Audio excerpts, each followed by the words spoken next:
அலைக்கும் friends, welcome to ரஹ்மிஸ் kitchen. இன்றைக்கி நம்ம சிம்பிளான ஒரு ஃபாஸ்ட்டாக பண்ணுற ஒரு பிரேக்ஃபாஸ்ட் பண்ண போகிறோம். பசங்களுக்கு பெரியவங்களுக்கு எல்லாத்துக்கும் இஷ்டம் ஆகும்.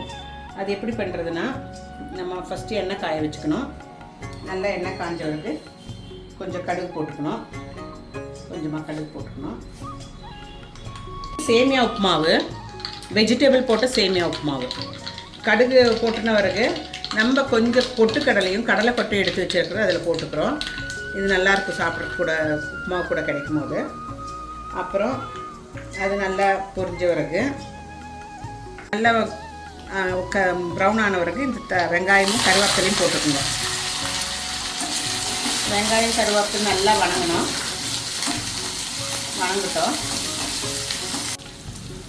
கொஞ்சம் வணங்கின பிறகு பச்சை மிளகா எடுத்து வச்சுருக்கிறேன், 2 போட்டுக்கிறேன். உங்களுக்கு எவ்வளோ காரம் வேணுமோ அவ்வளோ போட்டுக்கோங்க. அதுவும் போட்டு நல்லா வணங்கட்டும். ஒரு சின்ன தக்காளி கட் பண்ணி வச்சுருக்கிறேன், தக்காளி போட்டுக்கணும். அப்புறம் இதெல்லாம் சேர்ந்து நல்லா வணங்கட்டும்.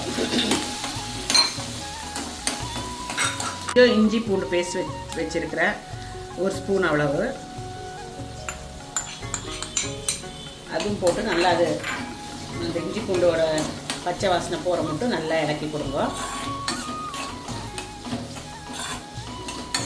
இஞ்சி பூண்டு வணங்கின பிறகு நம்ம கட் பண்ண வெஜிடபிள், பீன்ஸு கொஞ்சம், அப்புறம் கேரட் கொஞ்சம், இது 2 போட்டு நல்லா அது கூடயே வேவிக்கணும். இது வேவரை மட்டும் வணக்கணும். நல்லா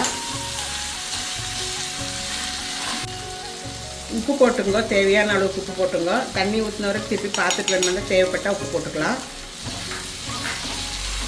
நல்லா உப்பு போட்டு நல்லா இலக்கிக்குங்க. காய் ஆல்ரெடி வெந்திருக்கு, இன்னும் கொஞ்சம் நேரம் வணங்கட்டும்.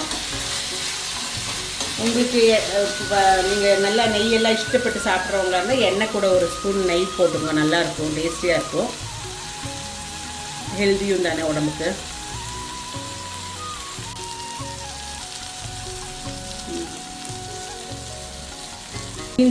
பீன்ஸும் கேரட் எல்லாம் நல்லா வெந்துருச்சு.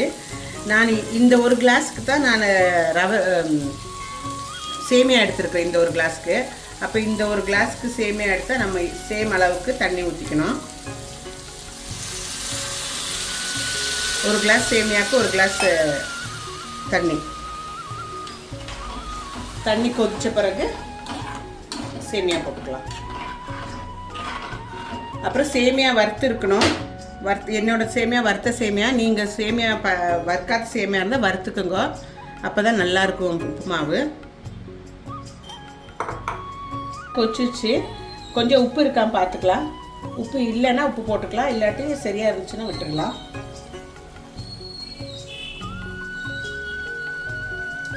உப்பெல்லாம் இருக்குது, கரெக்டாக இருக்குது, சூப்பராக இருக்குது. இப்போ தண்ணி கொச்சினால நம்ம சேமியா போட்டுக்கலாம். மொல்லமாக கொஞ்சம் கொஞ்சமாக போட்டுக்கலாம்.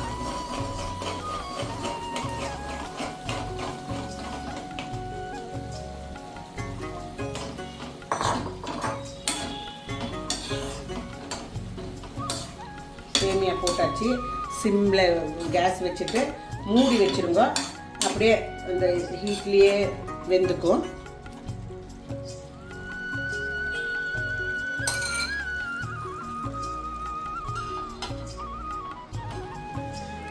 பாருங்கள், நம்ம உப்புமா ரெடி ஆகிடுச்சு. ஒன்று இலக்கிக்குவோம். சரியாக இருக்குது, பார்த்தீங்களா? சூப்பராக இருக்குது. ஈஸி, ரொம்ப ஈஸியான பிரேக்ஃபாஸ்ட்டு. பிள்ளைங்க சீக்கிரமாக செய்தும் கொடுக்கலாம். பிள்ளைங்களுக்கும் எல்லாருக்கும் இஷ்டமாக இருக்கும். இதுக்கு மேலே கொஞ்சம் கொத்தமல்லி போட்டு கார்னிஷ் பண்ணிக்கோங்க. பாருங்கள், எம்மியான சேமியா உப்புமாவு ரெடி. பசங்க நல்லா விரும்பி சாப்பிடுவாங்க, பெரியவங்களும் சாப்பிடுவாங்க நல்லா இஷ்டப்பட்டு. நீங்கள் டிஃபனுக்கெல்லாம் போட்டு கொடுத்து அனுப்பலாம். நல்ல எம்மியான பிரேக்ஃபாஸ்ட் ரெடி. அது சீக்கிரமாக ஆகிற பிரேக்ஃபாஸ்ட்டு இது நல்ல ஹெல்தி பிரேக்ஃபாஸ்ட்டு. எவ்வளோ கலர்ஃபுல்லாக இருக்குது பாருங்கள்.